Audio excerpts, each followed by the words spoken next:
Баршаңызға сәлем, менің каналыма қош келдіңіздер. Бүгін манник пирогын пісіреміз. Ол үшін бәрін бір-бір стаканнан алдым. Міне қант, манный крупа, айран. Енді ыдысымызға қантты саламыз. Бір стакан манный крупаны саламыз. Чай қасықпен жарты қасық тұз саламыз.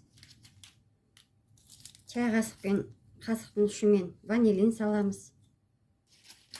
Чай қасықпен 1,5 қасықтай разрыхлитель саламыз.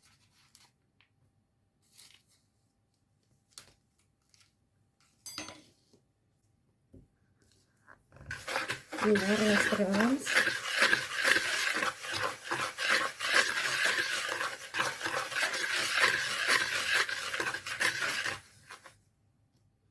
Бір стакан айранымызды құямыз.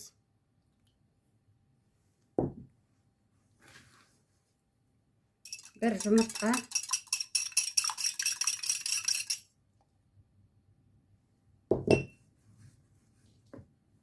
Бір 50 грамдай осындай жұмсақ сары май саламыз.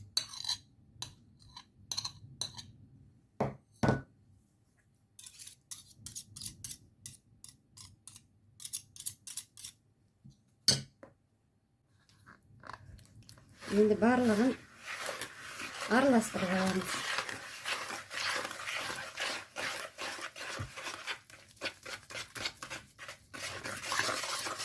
Бұл манник пирогы өте оңай пісіріледі, әмбе тез дайын болады.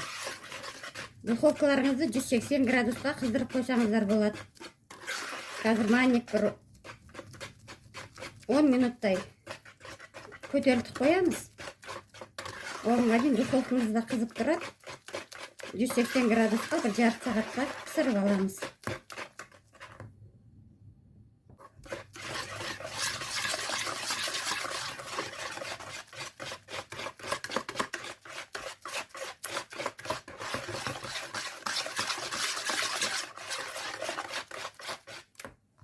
Мінекей, енді бір 10 минутқа қойып қоямыз. Духовкаңызды қыздыра берсеңіздер болады. Енді духовкамыз қызғанша мынандай ыдыс алдым мен, астына фольга салып қойдым. Қазір пирогымызды осында құямыз. Енді мынандай кішкене май алдым. Еріген май, сонымен майлап шығамын. Шет-шетін. Пирогымыз жабысып қалмасын.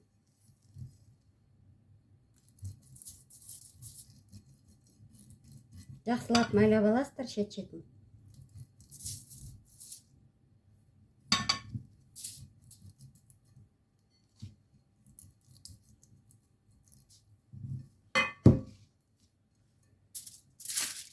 Астына да кішкене май жағайын.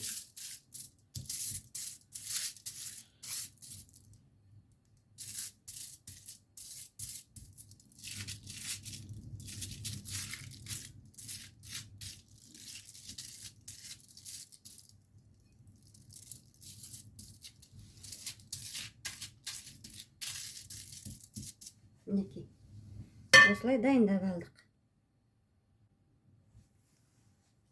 Мінекей, 10 минут болды, енді маннигімізді құямыз.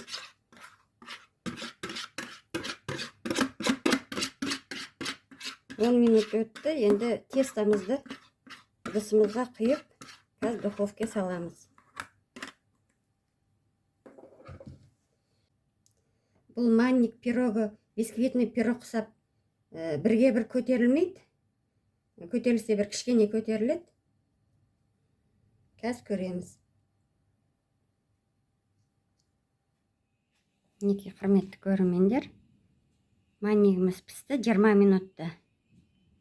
Қазір суығаннан кейін турап көреміз. Мінекей, пирогымызды алдық. Пирогымызды алдық, енді кесіп көрейік.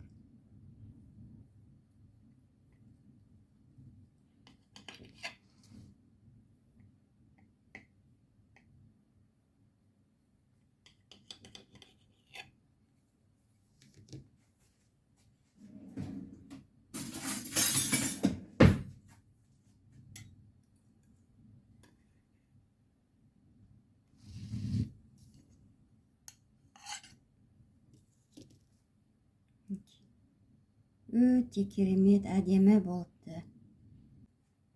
Мінекей құрметті көрермендер, пирогымыз өте керемет болыпты. Осы рецепт бойынша дайындап көріңіздер. Вареньемен десеңіздер де болады. Үстіне бал қосып, балмен жесеңіздер де болады.